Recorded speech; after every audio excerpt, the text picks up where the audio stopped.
Panchayat office കെട്ടിടവും P K. Parameswaran സ്മാരക ഹാളും ഗുരുതരമായ അപകടാവസ്ഥയിലാണെന്ന് ബി.ജെ.പി. മാള മണ്ഡലം പ്രസിഡന്റ് അനൂപ്.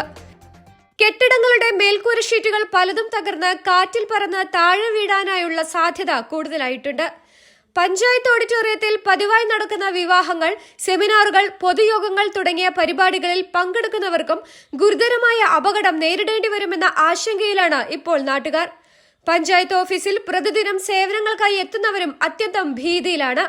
മാത്രമല്ല, പഞ്ചായത്ത് കെട്ടിടത്തിന്റെ വിവിധ ഭാഗങ്ങളിൽ വിള്ളലുകളും പൊളിവുകളും നേരത്തെ തന്നെ ശ്രദ്ധയിൽപ്പെട്ടിരുന്നുവെന്നും ഇപ്പോൾ അവ കൂടുതൽ ഭീഷണിയായി വളർന്നിരിക്കുന്നുവെന്നും ചില ഭാഗങ്ങൾ പൂർണ്ണമായി ഇടിഞ്ഞുപോകുന്ന അവസ്ഥയിലാണെന്നും നാട്ടുകാർ പറയുന്നു. ഇതുവരെ പഞ്ചായത്ത് യാതൊരു നടപടിയും സ്വീകരിച്ചിട്ടില്ല എന്നും ഭരണസമിതി ഈ വിഷയത്തിൽ ഇടപെടാത്തത് ഗുരുതര അനാസ്ഥയുടെ തെളിവാണ് എന്നും പഞ്ചായത്ത് അധികൃതരും ഭരണസമിതിയും എത്രയും പെട്ടെന്ന് നടപടിയെടുക്കണമെന്നും ജനങ്ങളുടെ ജീവസുരക്ഷയ്ക്ക് മുൻഗണന നൽകണമെന്നും ബി.ജെ.പി. മാള മണ്ഡലം പ്രസിഡന്റ് അനൂപ് പറഞ്ഞു.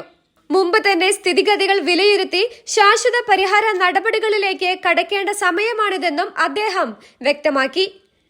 പലയിടങ്ങളിലും ശക്തമായ മഴയും കാറ്റും തുടരുന്ന സാഹചര്യത്തിൽ പഞ്ചായത്ത് കെട്ടിടങ്ങൾ വലിയൊരു ദുരന്തത്തിന് വാതിലൊരുക്കുന്ന സാഹചര്യമാണ് നിലവിലുള്ളതെന്നും നാട്ടുകാർ പറയുന്നു. പഞ്ചായത്ത് കോമ്പൗണ്ടിലുള്ള പി.കെ. പരമേശ്വരൻ ഹാൾ ഓഡിറ്റോറിയത്തിന്റെ ഷീറ്റുകളൊക്കെ കടന്നു വീഴാൻ നിൽക്കുന്ന സാഹചര്യത്തിലാണ് ഇപ്പോൾ നിലവിൽ കാണപ്പെടുന്നത്. സമീപ പ്രദേശമായ കൊടകരയിൽ കഴിഞ്ഞ ദിവസങ്ങളിൽ നടന്ന ദാരുണമായ സംഭവം, കാലഹരണപ്പെട്ട ബിൽഡിങ്ങുകൾ തകർന്നു വീണ് 3 ജീവൻ നഷ്ടപ്പെട്ടു. ഇന്നിപ്പോൾ കോട്ടയം മെഡിക്കൽ കോളേജിൽ ഇതേ സ്ഥിതി തന്നെയുണ്ട്.